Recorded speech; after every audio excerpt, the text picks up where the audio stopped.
So if you have applied your makeup, or your sunscreen, I should say, and you've done your makeup and you're heading out for the day, you should be good to go, right? Nope. Experts say you need to reapply your sunscreen throughout the day. Lifestyle and beauty expert Mickey Williams joins us once more to break down how to reapply sunscreen over your makeup without ruining it. And I'm going to be your guinea pig. Come on over, my guinea pig, Amy. I love it. I have a little bit of makeup on, if you can't tell. Okay, so there's two ways. Okay. You were talking about the way that you like to do it, which is a powder, right? Right. And I think that this is a great option. So you would just basically take this. She's got one here. This is actually Amy's powder. This is Hawaiian Tropic.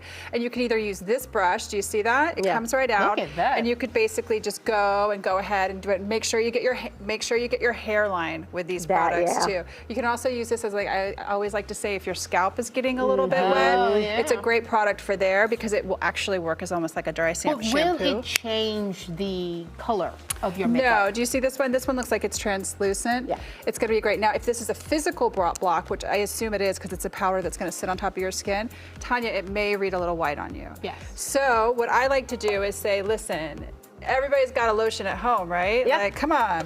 All right, so we're gonna pick out this one. This is actually one that we had here from doing a segment before. Yeah. This is it. This is Hello Sunshine. And this is actually a primer and an SPF and everything in one. Skincare, you name it.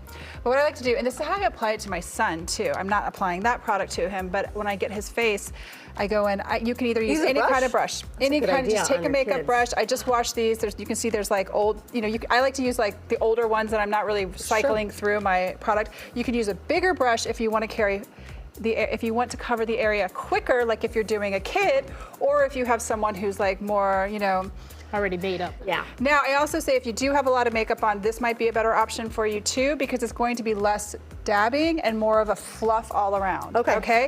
So you're going to take it, you're going to dip into that sunscreen that you put on there. You could put a little or a lot. And what we're going to do is we're just going to go ahead and lightly touch, just like that. This is not messing up my foundation or my powder or anything like that? No, take a look in the mirror. You see, if anything, it's just giving you a little bit of a glow, which is in style, baby. That's true. So I would just keep reapplying. You're going to use a little bit more than you would if you just popped it onto your hands, but you're also going to have a lot more dedication to where you put it. Did you have had to have put this on before, or say for instance, you've done your whole makeup and you're like, oh shoot, I forgot my sunscreen. You can do it right after. Okay. Yeah. Okay. And like, Amy just said, we were doing the segment where she said she uses her SPF in her foundation. She was using the one that we were just talking about. And that's great. But listen, everything has to be touched up after 40 minutes. So I just want to show you, I go through this. 40 minutes? You're I thought we doing had this 2 all hours. throughout the day.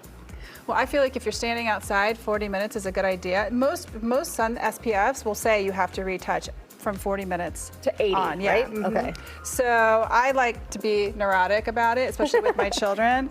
But I also, like, if you guys were filming outside, I would say just keep on tossing, baby. Yeah, and then just make sure also that you're gonna get over it. Now look, I put this right over her eyeshadow and nothing came off. Yeah. So that's a broader brush with this. Now you don't want to swipe over your mascara or anything like that. You want to still be a little careful and don't just be like, like a wild tornado. Yeah. But anyway, I don't think anybody would be, but I just want to say. Right. But also, how light am I touching you? Oh yeah, very light. Okay, so you're not like taking the brush and going to town and just trying to blend. No, it's a and gentle all little fluff. Let me show you on your hand, just like that. Oh, okay, and I'm not smearing it. I'm just tapping. Right. See? So it's going over what I've already done. Now, another thing that I want to say too is I wouldn't put this over your lipstick because it's going to trace back onto your face. Oh, yeah, good call. But I would recommend always making sure that you're getting your lips with an SPF balm or something along those lines, because just lips are one of the most exposed things out there. And when you're wearing reflective when you're wearing glosses and things like that, it can really harness the sun and bring it in. Yeah. And we're just seeing so much damage done to lips. What if you have a tinted type of sunscreen? You know what? Absolutely fine. It's not a problem at all. If anything, it's going to be like doing a makeup touch-up. Yeah. So you might want to add a little bit more blush afterwards. Just, like I say, if she wanted to touch up with her foundation the exact same way, she could. But if she had a very lightly tinted one, like say the Tizo ones that we love and things like that, that's actually really great. What I would do is just blot the skin before with like a little bit of a tissue to where you don't have any kind of splotchy going on. Yeah, that's not bad. Thanks, Mickey. This is awesome. Mickey Williams Glam on YouTube. You can get some more tips and tricks and some of her favorite products on there too.